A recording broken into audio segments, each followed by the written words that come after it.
welcome to the Disruption Hour, where we disrupt your ordinary programming to give you the rundown on all things media, TV, movies, video games, and everything related. So strap in and let's get started. Lincoln, how are you, my man?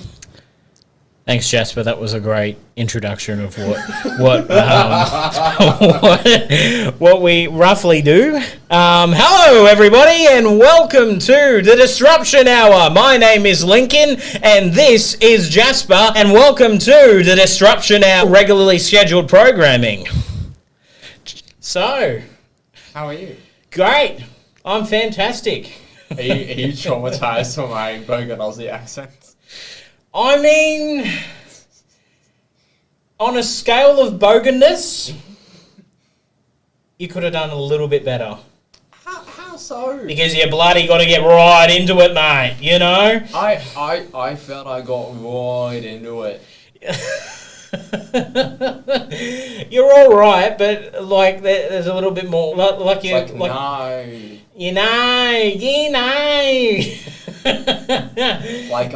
Sabrina Carpenter eras when she was doing all those Aussie accents. Like, did you for a nonsense outro?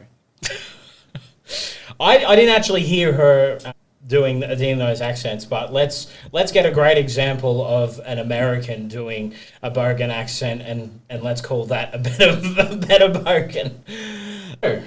We've got a lot to discuss. Yes. After the first very successful podcast. What is that? What is that? I don't like that. What's going on there? No, we did fairly well. Yeah, we did fairly well, but there was a little shrug there. Yeah.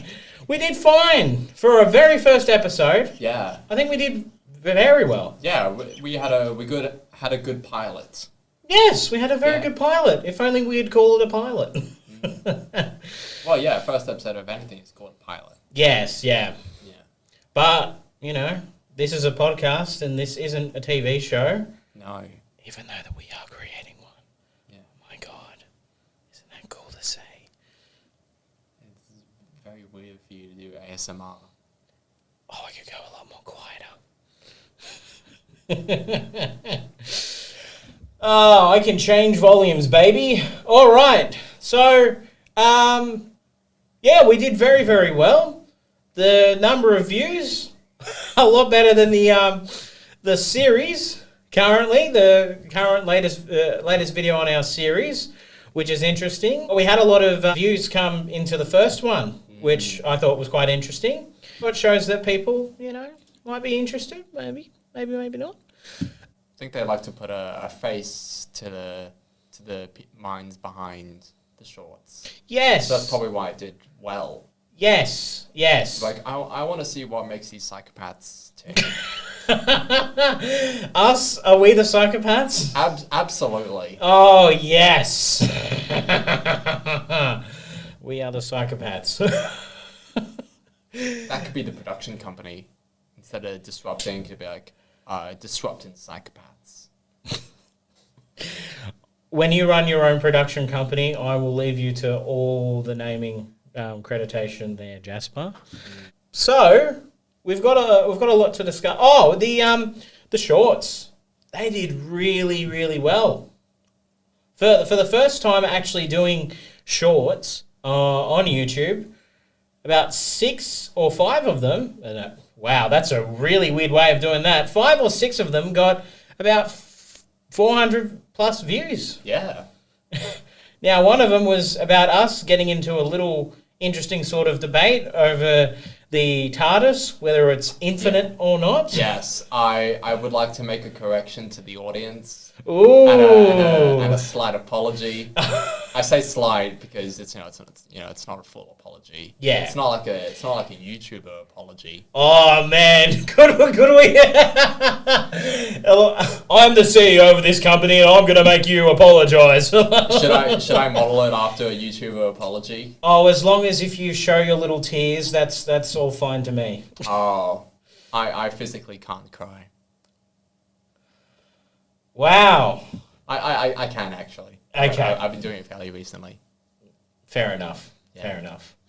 Yeah, so we got into an interesting debate over that. And what was the correction? Sorry, you didn't get into the correction. So there's a bit of debate around whether the TARDIS is infinite. I said no, it just has a lot of things in it. But I found out, I researched. I did my research into the community, and apparently the TARDIS has an infinite amount of rooms. So therefore, the TARDIS is infinite. I think it's very speculative, like that it's infinite rooms, because like it's not canonically established. It's not established just yet, and only if they establish that, that would be a lot better. But there is the argument to say that if there is something bigger on the inside, but if one room has like an infinite amount of room in it, is that then mean the box is infinite? The box might contain something that's infinite, but retrospectively, it's arguably not. So I think that we came to an interesting conclusion there, and I'm glad that, because I also did the research too, and I was like, because I wanted to confirm, I'm like, oh my god, I've believed Doctor Who for that long was infinite on the inside. I know the quote is bigger on the inside. Bigger on the inside, but really thought that meant bigger. But so it's up to speculation. And, that's what I think is interesting. In a way, it creates a discussion topic on a podcast. Holy moly! Absolutely. It creates a topic of conversation, but it's something that the fans can discuss and talk about. Gives them something to chat about. Just wait for the next week for me to make a full apology saying, I was wrong. Turns out the TARDIS isn't infinite. I apologize for nothing. And then final episodes could be like, all right, final apology about the TARDIS being or not being infinite. So hopefully this is the end of it. Yes.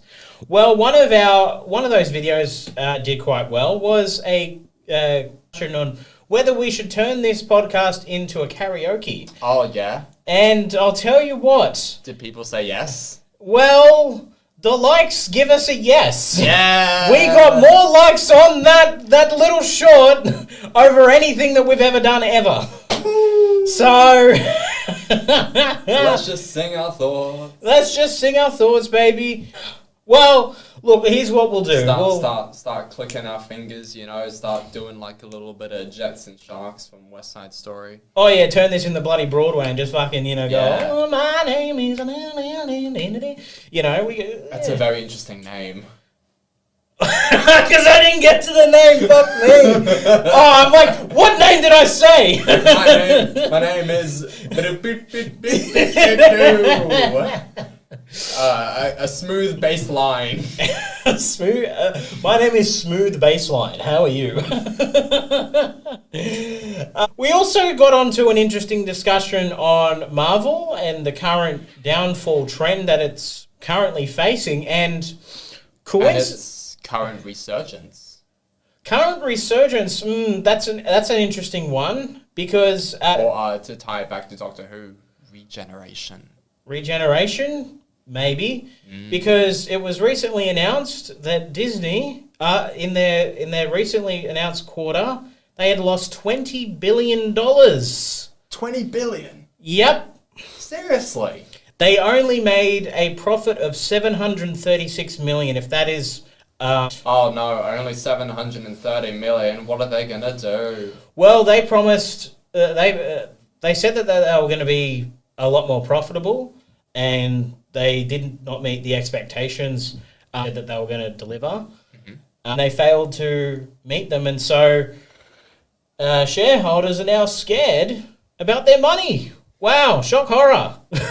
They've always been scared about their money, to be honest. Well, I don't think so. I think if you've invested in Disney over the last few years and you've seen some of the warning signs of like fans being upset about certain movies, like you should actually be paying attention to what people are saying about, the current films that you are investing in. And then, you're shocked 2 years later and you go, "Oh, what is going on with me money?" It sounds like Mario's become a shareholder. What is going on with me money? Oh no! Who knew you'd be doing accents in the second episode of the show? Oh man! First singing, then accents. I tell you what, if the viewers like the karaoke, we'll turn this into an accent-only podcast. Oh, I'll feel the scribe is just vastly dropped. Yeah, so it's just very interesting that you have a company who is not in a very good trajectory right now. Bob Iger, who is the CEO of Disney, Yes, has been, cool. I would say, not vocal enough about the current the current leadership up in Disney, because he kind of doesn't like inject himself too much into like, the conversation too much. He kind of like hides and says that there is no sort of agenda that is going on. But when you actually look into Disney, the company itself right now, they are seeing far more on what's called DEI, which is diversity, equity, and income. And that is a broad structure that three big shareholder companies called Vanguard, BlackRock, and I can't remember the other one, but The third one. yeah, let's just call it the third one. That's honestly a lot better. Three big shareholders who are very, very interested in investing into different companies have inclusion and whatnot in their programs, which arguably inclusion is not bad as long as if the storytelling is fine. No, inclusion on itself is not a bad thing. It's how you do it that... It's how you do it. It's case by case. Yeah, it is case by case. And Disney have not made the greatest films with inclusion. That is sadly true, that they have used inclusion to try and beef up and bump up their brand, to allow these big shareholder companies to enter their company, instead of actually thinking, what will the audience actually think about this? And it's driven a lot of the audience away, and that's what you see playing out right now. So Jasper, what do you think about that? I think it's interesting because do you remember Strange World that came out just in 2020? No, I don't. Can you explain the story of Strange World? I have, even though I do. So I've not seen the movie. And that's because it was not marketed at all. No, it was not.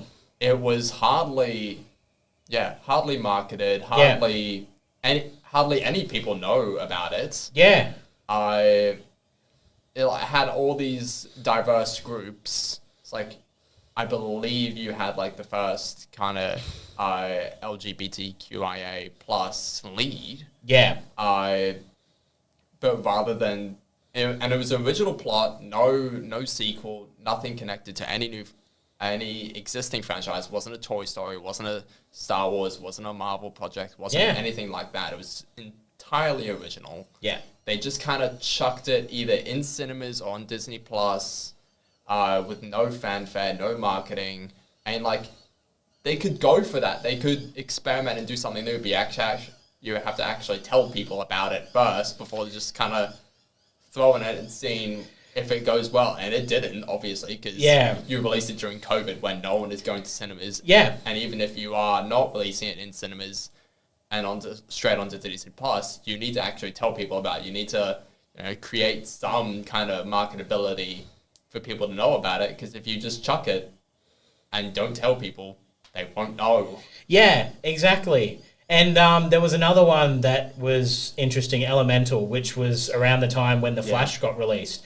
That there was a little slight recovery that it got better than The Flash because that was just horrid trash. But because that was arguably a little bit of a better story from what I've heard. Yeah. No, not a lot of people trust the brand of Disney right now. They don't feel that it's safe enough for kids to be watching Disney. It's quite sad what kind of suicide mission that they're on right now. Yeah. Because it in an attempt to chuck everything on Disney Plus, they kind of oversaturated everything. Yeah. It's like, rather than take their time and, release it when it needs to be released, they were just kind of like, we've got so many things, let's just kind of chuck everything on the wall and see what sticks. And just kind of put it as the first banner. Yeah. Like, Strange Worlds. Like, oh, what's that? Like, rather than be like, oh, let's create some fanfare. Let's get some people going. Let's get some interest in this. Rather just be like... I like the sound effect there. It's crisp. Thank you. I enjoy a crisp sound. You do? Not crisp like that. Oh. Sorry. Fine. Sorry, go on. Because I watched Soul. Have you seen Soul? Yes! That was so good! I actually thought that was a good movie. Oh, it got... After the movie, it made me so existential. In what way? In every way. I was like, oh, God. What am I doing with my life? Yeah. It was a real reflection of humanity and a real reflection of what it means to be happy. And I was like, this is amazing. Why was it just chucked on Disney Plus with nothing? Yeah. And so that's what I think if people, if they gave it a shot and just kind of experimented and see what they went and and Disney actually told people about their projects, that if they watched them, people would probably be interested in them. Yeah. If you chuck something that's actually quite important to the franchise, like whether you make these amazing leaps and bounds in terms of representation and just like original plot and original story and all these kinds of things, you will actually create something that people love rather than just be like something like, oh, it's another sequel. It's like, oh, Toy Story 5 is coming. Yeah. It's like you could get people interested if you tell them. Yeah. And if you... Yeah. It's because they're so scared of risks, I think, and that's with all other companies as well. Like with any IP that isn't well established, they're not willing to risk it in the marketing. But when they're overspending in their production and not spending it in the marketing, that's where the marketing should be. Is in the bloody marketing. That's where the money should go. Yeah, you don't need 300 million to make an action movie. That is way too much. Because do you know about Fast X and its budget? No, I don't. It's absolutely insane. I'm gonna look it up for the viewers and for myself. While you're researching there, because Soul, going back to Soul, that movie was actually one of the main sort of inspirations that I have of one of the characters involved that we're writing on. Not.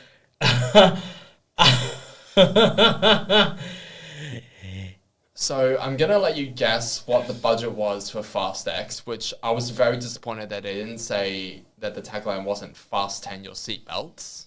Yeah. Because I was like, guys, it's right there. Come on. Yeah. So I'm gonna let you guess. It's. Yeah. I'm gonna say 300 million. That's the average that movies are made right now, on 300 million. You're close. It's $340 million. That was the budget for Fast 10. Fast 10, man, And I learned about this recently. A movie needs to break even. It's 2.5 times your budget. So roughly about $680 million it needed to break even. Yeah. And you don't need that amount of money.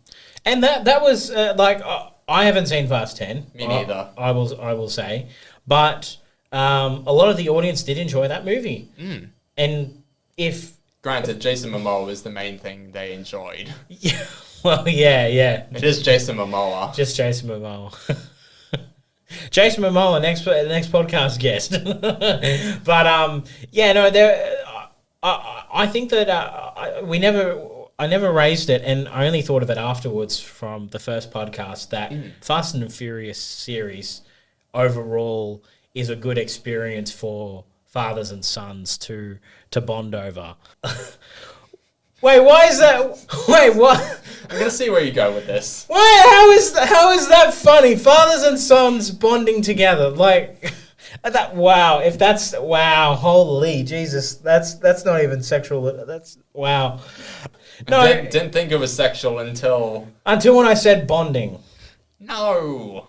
Well, then what's the love? What's going on there? I feel like there's better things you could be doing with your son or with your father than watching Fast and Furious. Oh yeah, but after you've been like, oh, this is what it feels like to be a man watching Fast and Furious franchise. Well, I don't think that men were taking their sons to the Barbie movie and doing that, were they? So, I think what do you got against the Barbie movie? I don't have anything against the Barbie movie. Oh, okay, all right. I have it. I will let you go back to Fast 10, and then we'll come back to Barbie. We'll come back to Barbie. Holy shit. Okay, I am gonna get cancelled. I don't care. Second episode already. So yeah, I think that was it's a series that overall is good for fathers and sons to relax and escape to enjoy just a film together. And while there isn't that many sort of films that do that sort of anymore, Fast and Furious, like it's great that that there is that activity for young boys and their fathers to be able to bond and do that. Now you're wondering about the Barbie movie, aren't you? No, let's keep talking about Fast and the Furious, because the only one I've seen is Fast 8. Okay. Or The Fate and the Furious. They always keep changing the titles, and it's like so inconsistent. It's like, oh, this time it's Fast, but this time it's Furious, or like you got Fast 7 and Fate of the Furious and F9, the Fast Saga, and Fast X, or yeah, it's very inconsistent. Anyway, sorry. No, I'm just deciding which direction, because like I don't want it to appear too much in my face or too much not. Yeah, I think the Fast and Furious 10 series.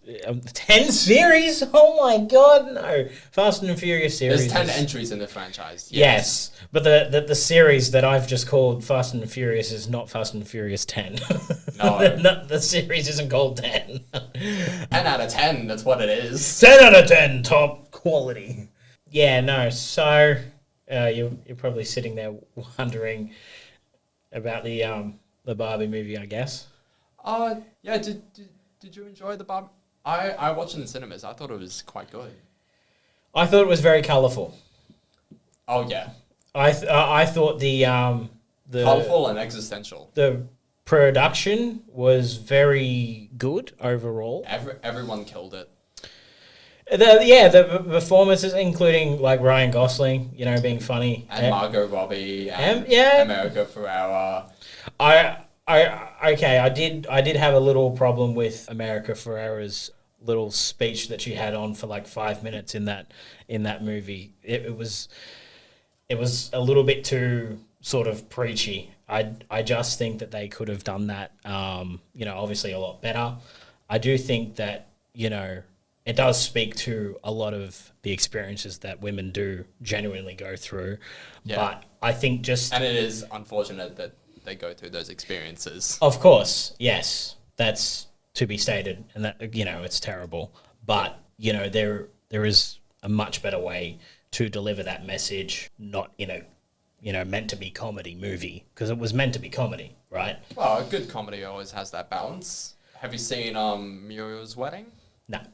It's a classic Aussie movie, and it deals with a lot of serious stuff. Yeah.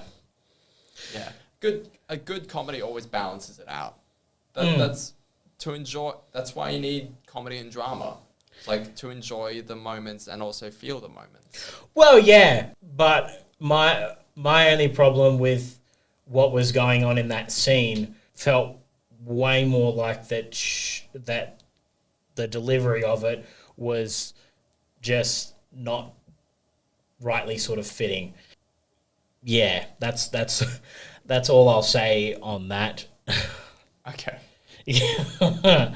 But there is a much better way to mix the two together. Like, you can joke about a certain thing, but actually address a certain issue in some way.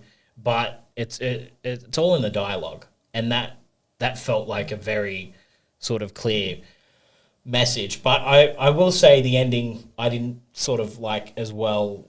How a Barbie goes to a gynecologist, and then that means that she becomes a woman through that way.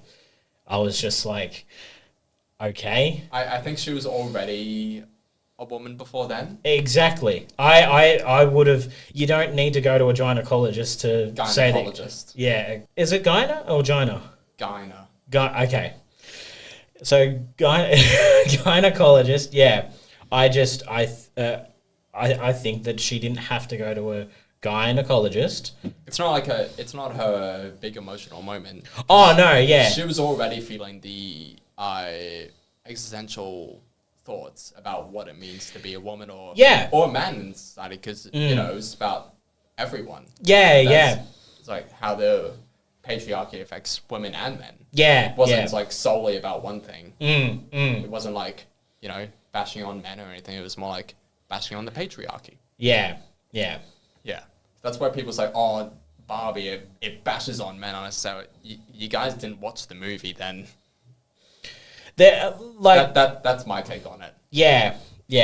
It was a very interesting movie overall, is all I'll say. I need to rewatch it. Apparently it's coming out on Netflix soon. Yeah, it is coming out on Netflix. It'll be a good rewatch. I'm sure you'll enjoy it. Well, Oppenheimer and Barbie are on Netflix. Well, yeah. Homework for next week. We're going to watch Barbie and Oppenheimer. Barbenheimer. Okay, you can watch Barbie, and I will watch Oppenheimer. No, you got to do both. It's Barbenheimer for a reason.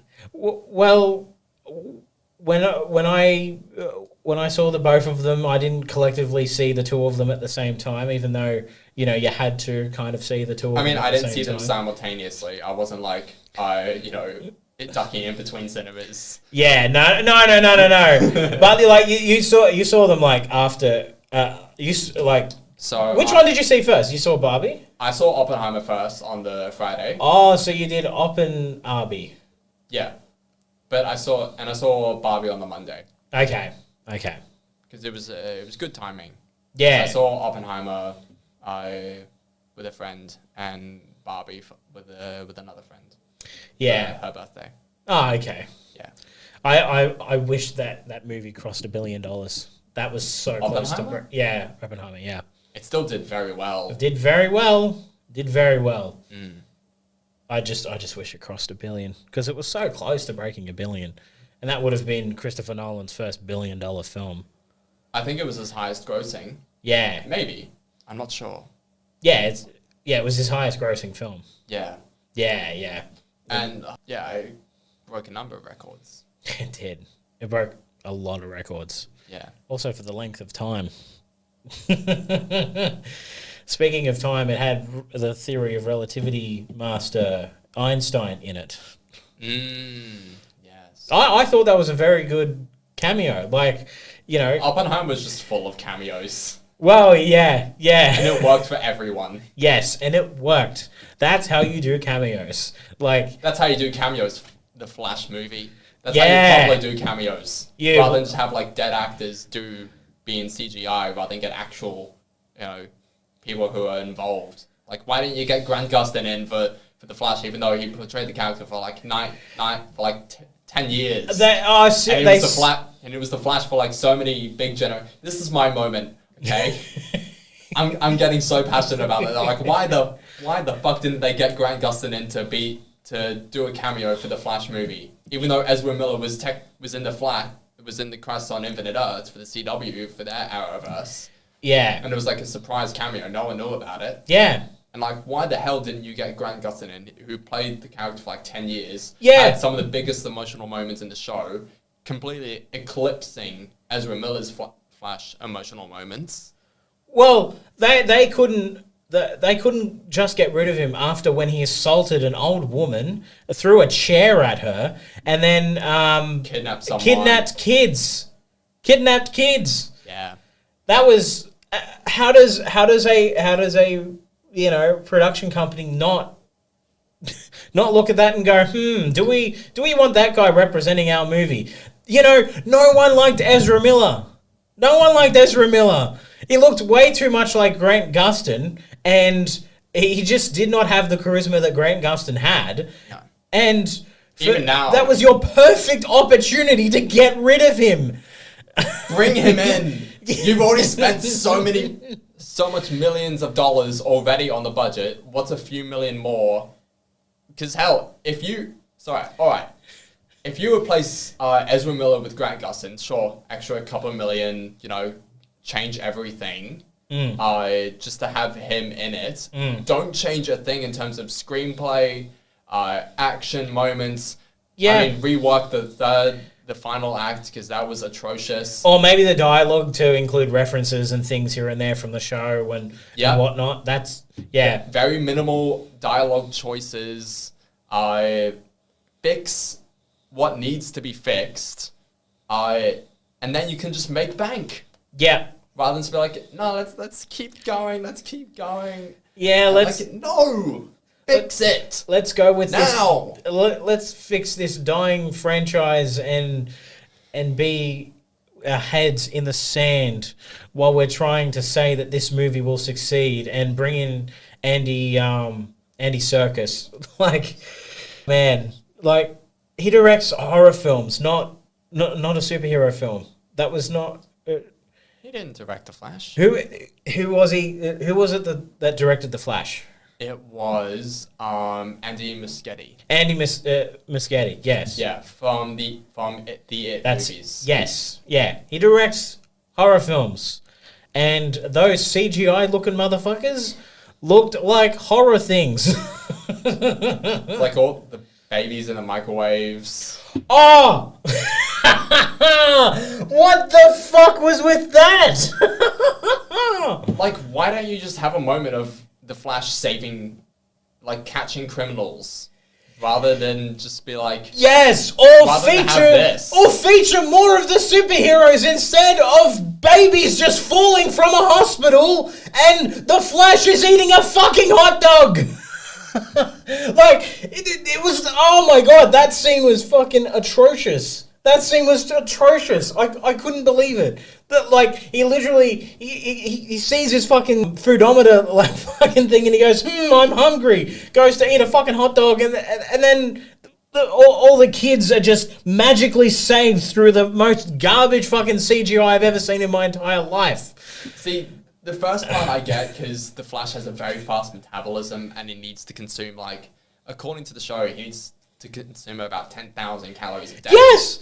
But to keep up with everything and make sure he doesn't, like, pass out. But there's a better way of doing that. Yeah. Like, the scene started where he was in a cafe. Like, he could have realized, oh shit, I'm hungry. Like, I gotta go into a cafe and then eat. And then that's how you start that scene. Like, that's how you introduce that concept, because they didn't do an origin story, which I will say, why the hell did you not do an origin story with the Flash, with that terrible, god-awful Flash? If you're so adamant to make a film with that person, Ezra Miller, why did you not make an origin film? That was that was a really bad decision to not make an origin film. I know we're all sick and tired of origin films and whatnot, but you can make a very good origin story, skip over some bits that some people know here and there. Yeah, but it's not like Uncle Ben getting shot for the billionth time in a Spider-Man movie. Yeah. It's like Spider-Man Homecoming did it well. Yeah. Because they just didn't do it. It's like you already know his Spider-Man origin story. Yes. You already know we've seen Batman's parents get murdered. We already know all this. That's why Into the Spider-Verse did it so I was like, alright, you already know my story. Yeah. Peter Parker, bitten by spider, radioactive spider. I've been Spider-Man for this amount of years. And you do it well. You can just skip most of what everyone already knows and just get right to it. Yeah. Yeah. Oh. Can you see the passion, people? Can you see it? The disgruntled look on our faces. Hollywood, holy crap. Start making some goddamn good films. We're tired. We are so tired. We just want to sit down after a hard day's work and relax. We don't want shit to worry about. Such is life. Such is life. Such is life. We just want to relax, go to work, and that's it. Around the time I was watching the Flash movie was coming out, I was rewatching the TV show. Yeah. Just feel like, memories and all that. It's like, the nostalgia, how good everything was. And season 1 finale, God, it was so emotional and so heart-wrenching. Even now, like, I'll watch it like years later and I'll still cry over it. It's like so unbelievably emotional. The acting is absolutely top-notch. And watching the movie, I was completely dry in terms of, no tears. I was like, what the hell? It's like, if you got Grant Gustin in, or literally anyone else, it'd be so emotional. Yeah. That's why I really do like The Flash as a character, not only because of the fact that he can, speed across time and, completely fuck up everything, but the emotionalness of witnessing your mother's death from a time-traveling person that, speedster, really, but he doesn't know that it's a speedster or what the concept of a speedster is, and he constantly has to think whether his father did do the crime or didn't do it, but he will still defend his father because he does kind of believe that that his father did not commit that crime, because that's the logical mind. Like, when you're dealing with a situation like that, how does one rationalize that a guy who just randomly flashes in, grabs a knife, bang, gone, drops to the floor, gone? It's a very emotive story that was easy to do, very easy to do, and they fucked it. They fucked it real bad. Because I remember in the TV show, Barry, through his entire childhood, was like, no, there was someone else there. It wasn't my dad. There was it was like a tornado inside my living room. It was like, and everyone was like, no, you're just traumatized. That's not it. And so that's why Barry Allen becomes a CSI to, solve his mother's murder and to also prevent from other miscarriages of justice. Yeah. That's who he is as a person. He was already a hero before he got struck by that bolt of lightning. He was already a hero. Yeah. It's like, it's not like he got powers and then he became a hero. It's like, this is another way for me to help people. Yeah. Like, before the crime happens, I can stop it. That's what I do hope with James Gunn's DC, because when you have The Flash, I'm a little bit worried that, because of the success of Grant, you know, what they will ignore that he traditionally does have blonde hair in the comics. And like Grant was fantastic, you know, and he didn't have blonde hair, but didn't matter. It didn't matter for that show. Yeah. But I do think like if we get the Flash on screen, he should be as traditional in the comics. That's like if he's got blonde hair, have a good blonde hair character. That's as simple as that. Or you know, dye their hair blonde or something. If you've already cast the perfect Flash right now. Well, I remember when they cast Grant Gustin in as the Flash, he said, "Oh, should I dye my hair blonde, just to match the comics?" And they're like, "No, we're just gonna do things a little bit differently, and also you don't want that for your hair." Yeah, his hair was already amazing. So, yeah. Dyeing it would probably have affected his hair quality.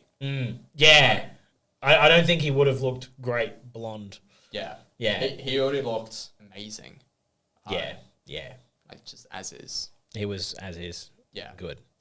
But I do hope that they will make his hair, make the Flash's hair blonde. Yeah. In the movie one. That's the good thing about adaptations. Like you can make changes, and have them make sense, and just be like, yeah, this makes sense. Yeah. Well, as long as if it doesn't fuck with the overall story. No, as long as you get the spirit of the story and you get the energy and why people love it. That's why Lord of the Rings, Last of Us, all these amazing adaptations, that's why they work so well, because they get the heart of the story. They don't change anything that is like dead set. That's why The Witcher on Netflix didn't work, because they changed so many things. Yeah, that affected the heart of the story. That's why it affected people enjoying the story. And that's what happens. Your main cast, if they are a fan of the original work of what they're trying to portray as an actor, they will remove themselves if you fuck with the storyline so much to change and inject whatever bullshit you want. Like, unless your changes make sense, like people aren't going to respect that, and so will the main cast, including Henry Cavill himself. And he made the right decision to get the hell out of there, because season 3 was not apparently great, and season 4 with a recast, they got to be praying and begging on their knees that show will do any good after that. Have you seen the Last of Us? Yeah, I did see The Last of Us. Yeah. Yeah, I thought that was great. There were a couple of things here and there. It was a great adaptation of the games. Yeah. I never played the games, but I have seen scenes from the games. And when I looked at it, I'm like, oh my god, like this is actually really like the games. Yeah. And I was quite surprised like how much it was like the games. I didn't like the race swapping of his daughter. I thought that was, stupid. But I don't really care. I know. The problem is like when a character is established, a certain way, a change like that is like, okay, but why?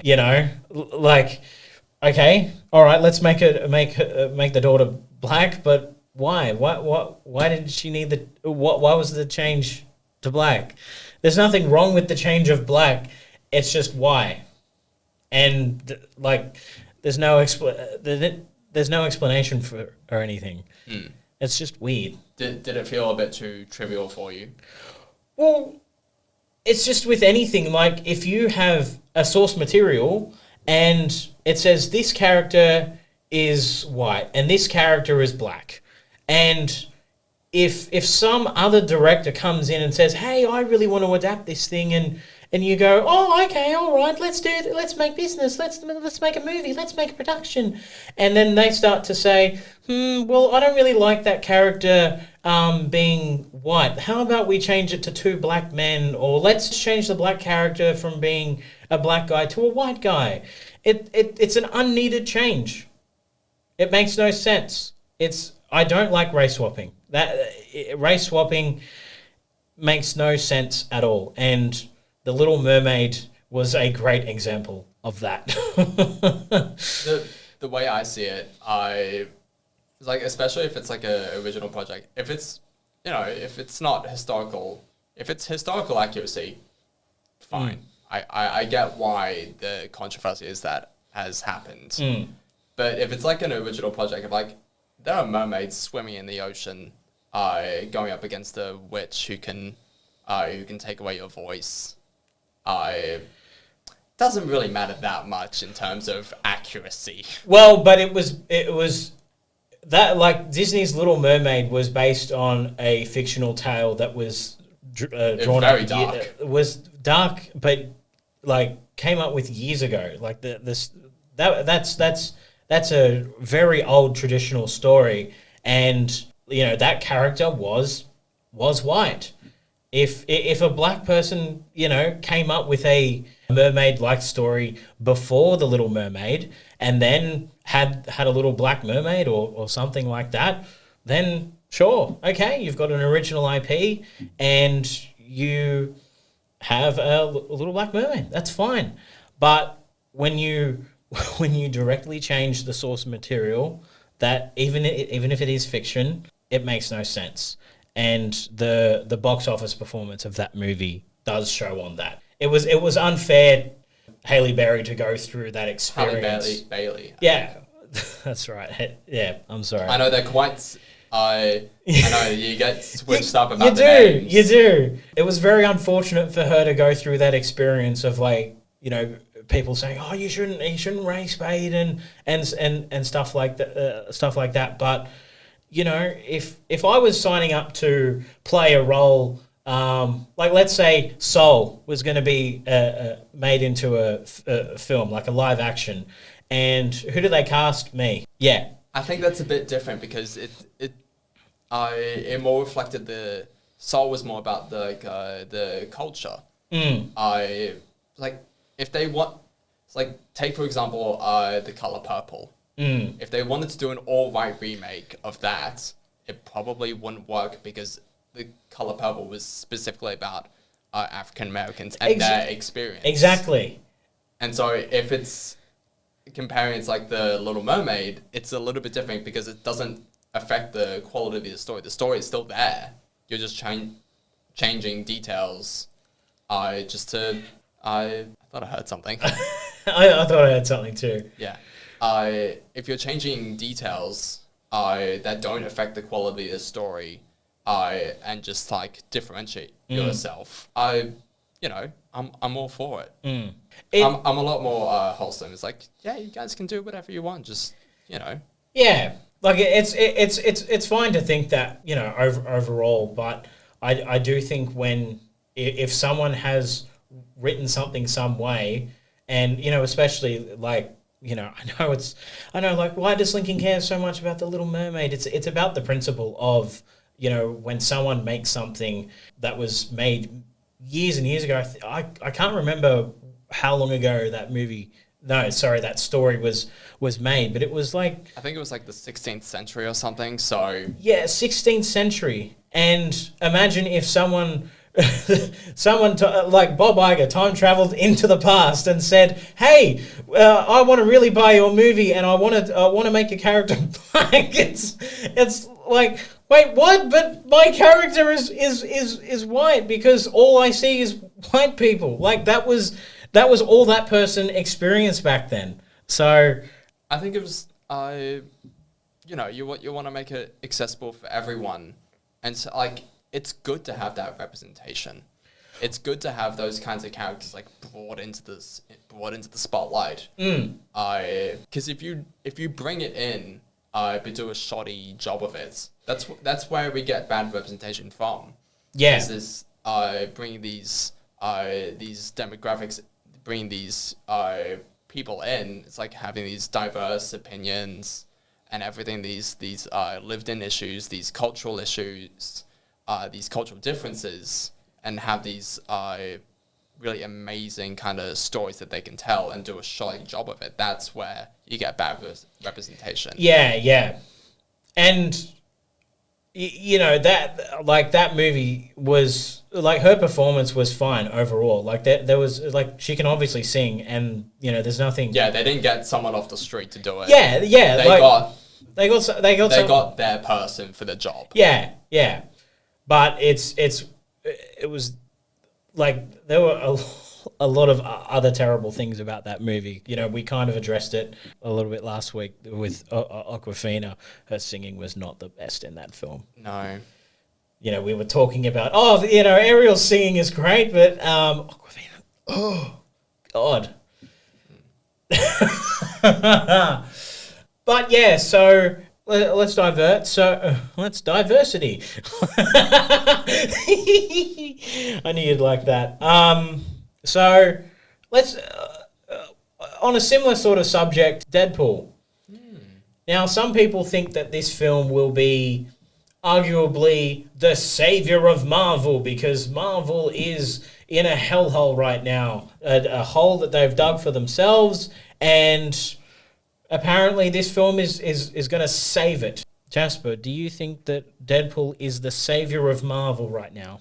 I think right now we kind of need Deadpool and Wolverine Yeah. together. We kind of need that interest. It's like, I think what will save Marvel is consistency. Yeah. Consistently good projects, consistently good movies, TV shows, consistently good everything. Rather than have like you need right now you need a boost of energy, but you need to keep that energy up. Yeah. You need to keep that those good storytelling, good characters, good casting, good everything. That's what will keep you going. The hype. You got to keep the hype real. Yeah. And rather than be like his essentially like a heroin shot. It's like I wouldn't know. I've not had heroin. You haven't? No. Aw. But yeah, if you have like a one shot, and it's like, yeah, okay, we'll die down. No. You need to keep that energy going. Yeah. You need that consistently good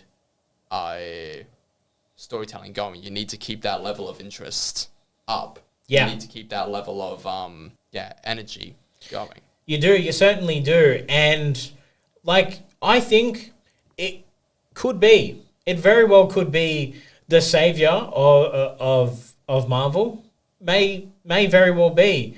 But it depends on the direction of where the film goes and will it make sense overall in the story. Will people be able to see a Deadpool from one universe and, you know, see a Wolverine in another world and be able to, like a general audience, be able to fully understand and grasp the concept of the multiverse, because Multiverse of Madness was madness. I do think that movie will do very well because of the direction that Ryan Reynolds is taking that film. He is taking and Sean Levy. Yeah, Sean Levy. Yeah, because he's directing it. Yeah. Ryan is trying to right now. He's in a bit of a sort of battle with the executives, Bob Iger and Kevin Feige. At the moment, I was very well tempted to call him faggot. But I know, I was gonna say, you got the pronunciation right. Because there's an interesting situation going on. So he's been recently saying that there were these rumors that came out that also the rumors. Well, these were rumors. But there's other things that aren't really rumors right now, and that's pretty obvious. But I'll go with the rumors right now, and because they kind of match up a little bit. Yeah. Let's go with a healthy amount of skepticism. So again, they are rumors. They're not facts right now. They're not facts right now. So let's keep an open mind. Yes, let's keep an open mind. The alleged rumor is that Ryan is in a battle with Bob Iger and Feige over the direction of the film and how certain scenes will be cut from Wolverine and parts and sections of his origin story that they want to actually fix up a little bit. And because Disney wants to make this film a lot more shorter than Ryan wants to make this film, And I really do think that this film could be like a 3-hour movie, but Disney wants to make it a only 2-hour film. So there is a little bit of that. There also is a bit of Brie Larson getting a little bit upset that a scene with her and a couple of other Marvel characters are going to appear as another cameo. And Ryan has said, no, I don't like... Their scenes don't make sense, and their dialogue in it is terrible. Why would we even inject them? We don't need it. We've got already a big catalog of people in this film. They don't need to appear in it when this is already a Marvel film. Yeah, it's obvious. We don't need them. You don't want to overload the audience. With too many cameos. So you don't want to do a Flash. No, you do not. And allegedly, she is wanting to sue Disney and Ryan for taking away the opportunity for that.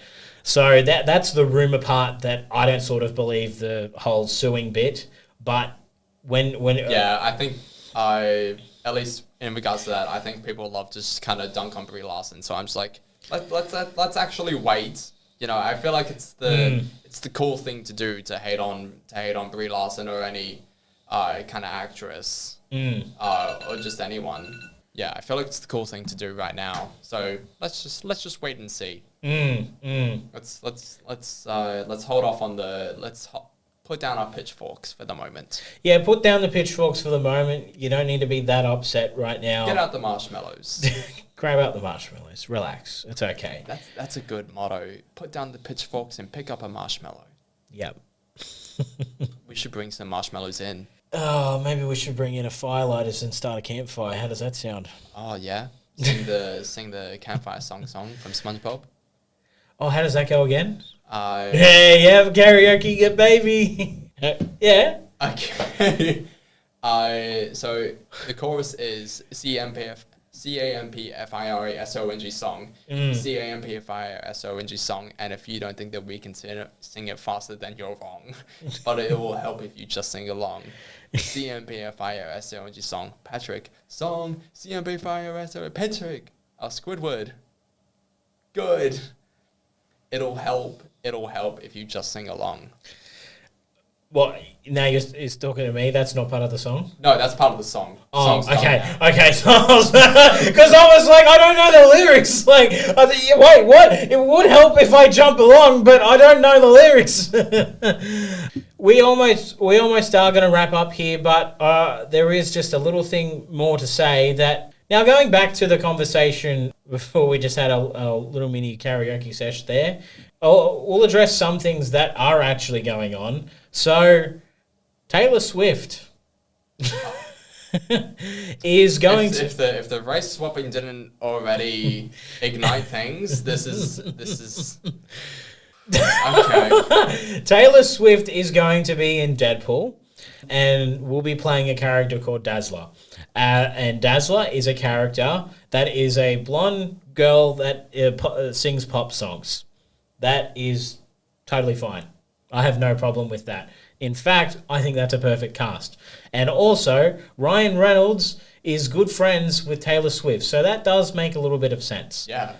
He's married to Blake Lively, who's very close friends with Taylor Swift. Yes. Do you know the song Gorgeous from her Reputation album? No. It's like, you're so gorgeous, can't see anyone but you. I know I am, but like I unfortunately haven't heard that song. Alright. When you listen to that song, there's a baby at the start of it. It's Blake Lively and Ryan Reynolds' child. Oh, okay. Yeah. All right. Oh, that'll be interesting. Yeah. A little bit of fun facts for you. A little bit of fun facts. So, I have no problem with her being in the movie overall, and there's nothing wrong for her to be in the movie, and the cameo does make sense as that's what the character is. Yeah, I trust Ryan Reynolds and his comedic abilities to bring in a celebrity and have it make sense. But what is being speculated right now is that there's a scene that Disney has actually cut themselves in agreement with Ryan, because the scene is a little bit too long and the scene was kind of like dragged out a little bit too much, and it kind of doesn't make sense for the story. And I'm actually, kind of quoting them on this. So Wolverine and Deadpool enter in a Taylor Swift concert. And so she's actually playing herself. Taylor Swift will be playing this role 3 times. She'll be playing the Dazzler, which is what I'm fine with, a totally separate character, and then she'll also be playing herself. And what the disagreement is about the scene where Deadpool and Wolverine enter into this into a live concert where a little bit of a fight scene is going on, and Taylor Swift is actually performing there live on stage. And Disney have decided to, in agreement with Ryan, to cut this off because they want to reduce the time of the movie, but they also want to not... they just want to cut the overall movie, in bits, to make it still make sense.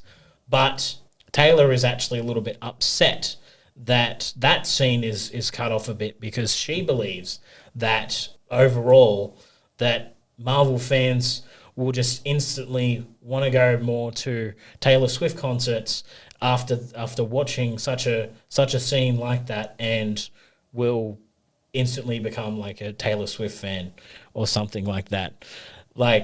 She thinks that she'll be able to convert some of the Marvel fans, into Taylor Swift fans, and that's why she's against not still having that scene in that movie. And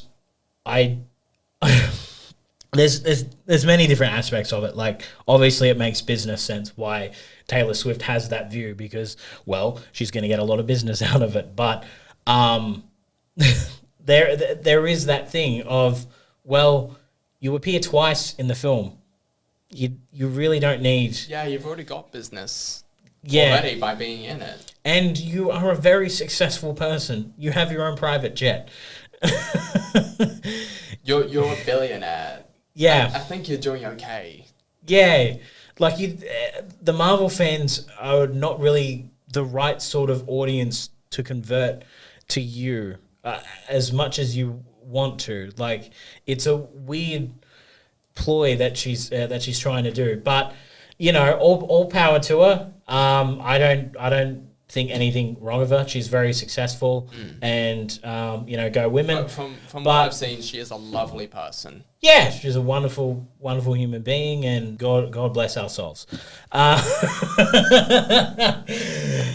All right, I think it's time to say goodbye. We have gone on much longer than we initially were. We have gone much longer in today's session.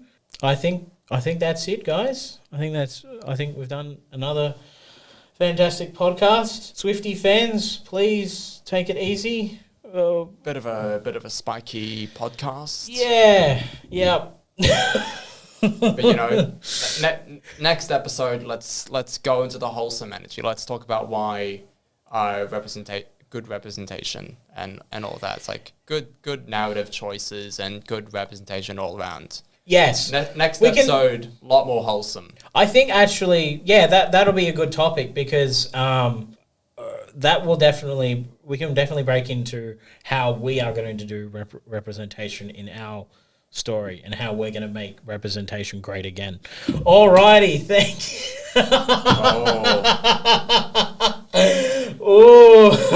I'm sorry I had to do that. Alrighty, thank you very much, everyone. This has been Jasper, and this has been Lincoln. We have been disrupting your time long enough. I think it's time for us to go. Goodbye. Goodbye.